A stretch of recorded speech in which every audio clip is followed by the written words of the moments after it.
Hello, everyone. This is the Celestial Storyteller, the channel that combines astrology and storytelling.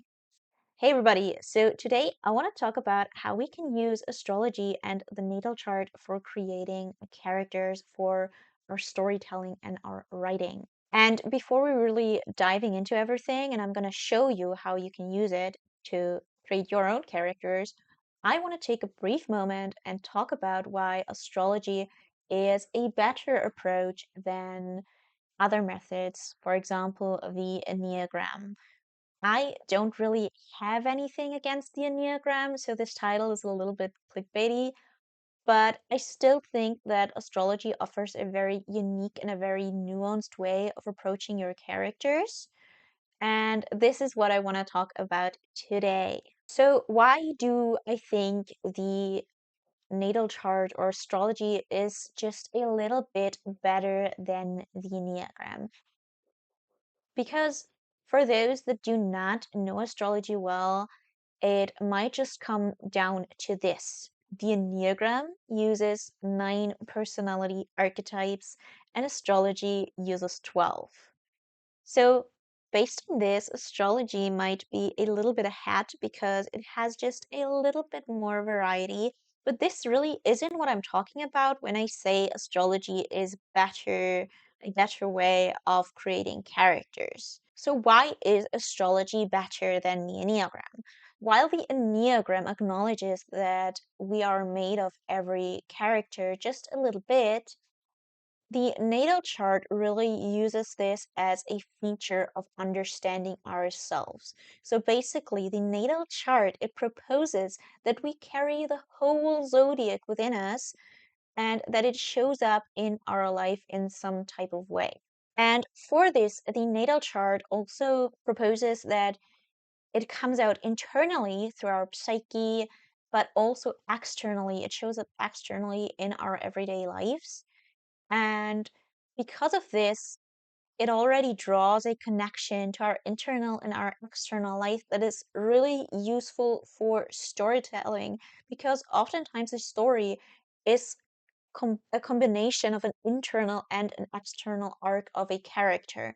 And this can really be figured out well with a natal chart. So it does not just describe someone's psychological makeup, but also certain life areas in which things are happening.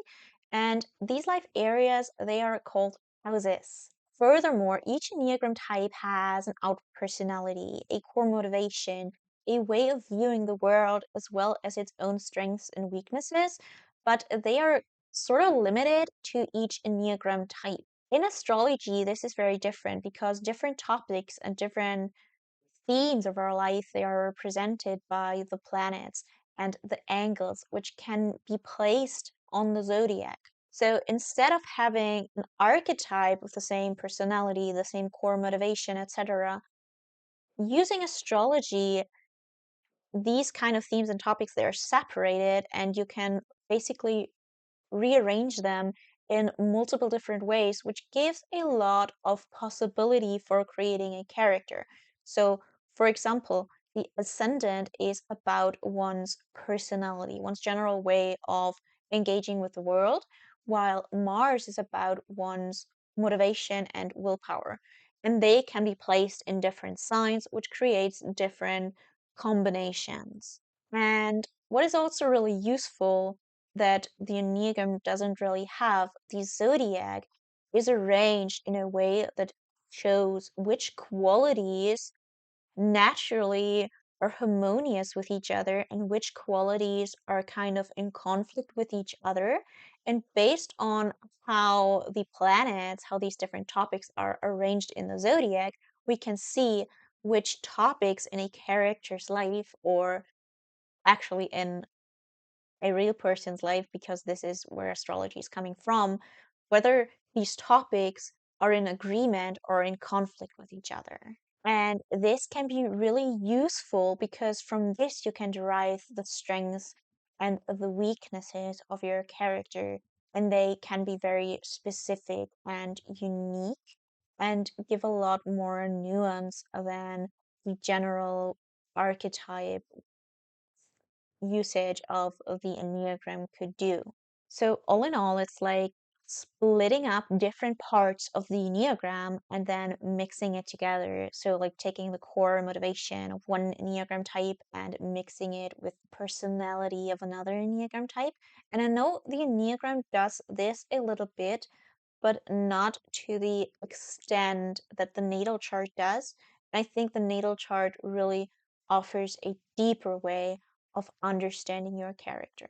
So, before I explain and show you how you can use astrology to create your character one step at a time with the next videos that are coming up, I want to just go over the different parts of the natal chart to show you what we're gonna working with. So first up, we have the zodiac, and the zodiac basically spits a. It doesn't split. It splits. First up, we have the zodiac, and this splits the a person's life into 12 equal parts, and each of these parts has distinct qualities. And this is going to be one part of the grid on which we then place our characters. The second part is the houses. The houses show the different life areas, and there are also 12 of them. So each area of life will be managed with the quality of a specific zodiac sign when we combine the two. And because both the houses and the zodiac signs follow a fixed order, so the houses go from 1 to 12 and the zodiac goes from Aries to Pisces, because of this order, there are 12 possible grids that we can create by combining the houses and the zodiac signs, and these are going to be our hero archetype grids. And this is what I'm gonna show you how to create and how to use in the next video. And so finally, we have the planets, and each planet shows a specific topic or an arrangement of topics um, that can show up in our lives internally as well as externally.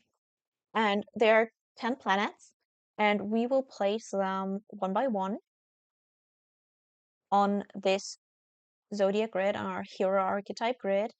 And based on this, our character will take shape. And if you just alter one of these planets, your hero will be slightly different. And I'm gonna go over this in detail in the next couple of videos so you can create your character alongside it, so you can test out this method and see if it works for you. And I'm really excited because it's something I do for my own stories and to create my own characters, and it just gives them a lot more nuance. And I'm really excited to see how you're going to use it as well. And I hope you enjoyed the video. And if you did, please leave a like, subscribe if you follow along in creating your character with astrology. It's gonna be a lot of fun and it's gonna offer you a lot more insight into your character. And you might figure things out that you haven't thought of before that can give it a lot more unique personality. Just follow along, just watch the next videos, and it's gonna be awesome. It's such a cool way to use astrology and to create characters, and I love it. And it's really not that difficult. I hope you're sticking around.